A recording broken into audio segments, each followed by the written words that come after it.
The Sheriff's Wife, A Story of Love and Betrayal, using a throwaway account for obvious reasons. All names have been changed. Look, I'm not proud of what happened, but I need to get this off my chest.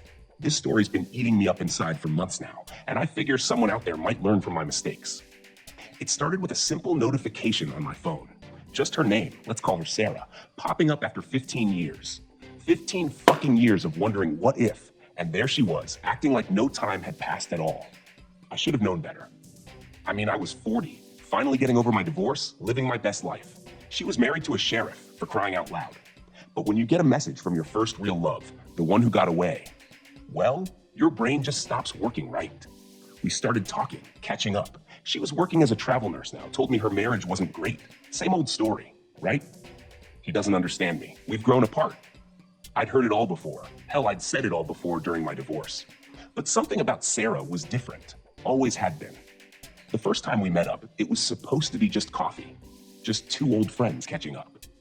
But the moment I saw her walk in, wearing those scrubs, with her hair up like she used to wear it back in the day, I knew we were both lying to ourselves about what this was. One coffee turned into dinner.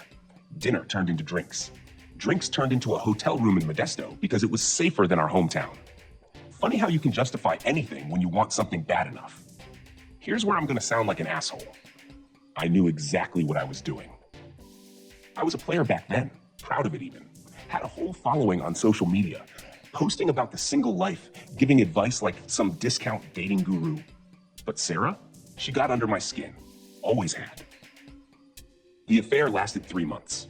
3 months of secret meetings, burner phones, and lies. She'd tell her husband she was taking extra shifts. I'd book hotels under different names. It was exciting at first, like we were teenagers again, sneaking around. But then she started getting possessive. She'd, my social media, get mad about other women commenting on my posts. Can you believe the nerve? She was the married one. She was the one going home to someone else every night.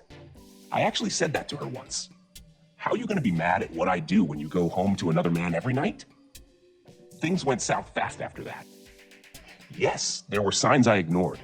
No, I didn't know her husband personally. Yes, I feel like shit about it now. Remember that saying about karma?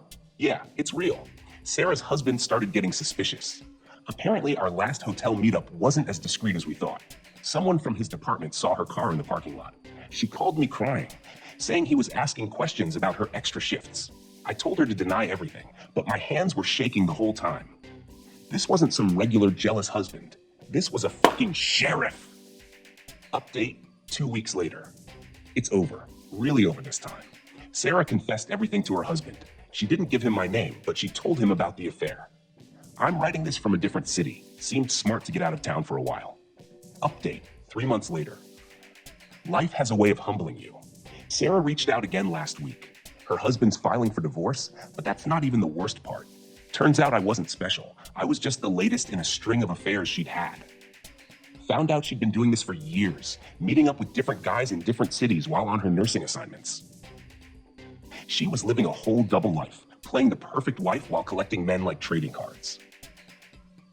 Final update, because some of you keep messaging me. Sarah's divorce is final. She tried to reach out again, but I blocked her on everything. Last I heard, she lost her nursing license over something unrelated. Apparently she'd been stealing meds from work. The player life? Done with it.